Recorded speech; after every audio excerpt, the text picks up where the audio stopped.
आज मैं एक नाच का गाना सुना रही हूँ, चुटकुला। जैसा लगे कमेंट में जरूर करें।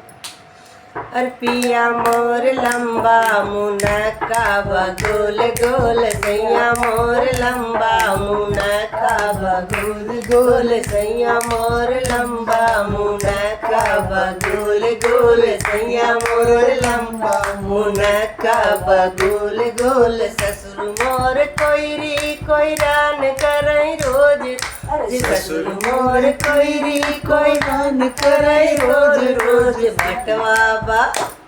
अरे भटवा बा लंबा टमाटर बा गोल गोल भटवा बा लंबा टमाटर बा गोल गोल सैया मोर लंबा मुनक्का बा गोल गोल राजा मोर लंबा मुनक्का बा गोल गोल सैया मोर लंबा मुनक्का बा गोल गोल।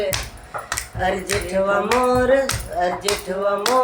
दर्जी दर्जियान करई रोज रोज जेठवा मोर दर्जी दर्जियान करई रोज रोज बहिया बालंबी कटोरिया बा गोल गोल बहिया बालंबी कटोरिया बा गोल गोल सैया मोर लंबा मुनक्का बा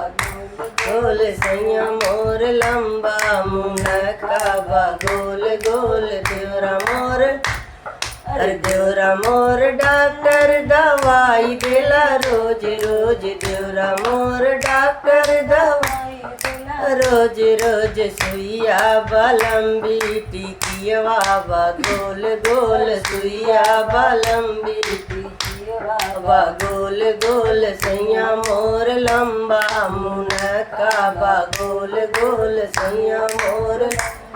मुनक्का बा गोल गोल मुनक्का बा गोल गोल।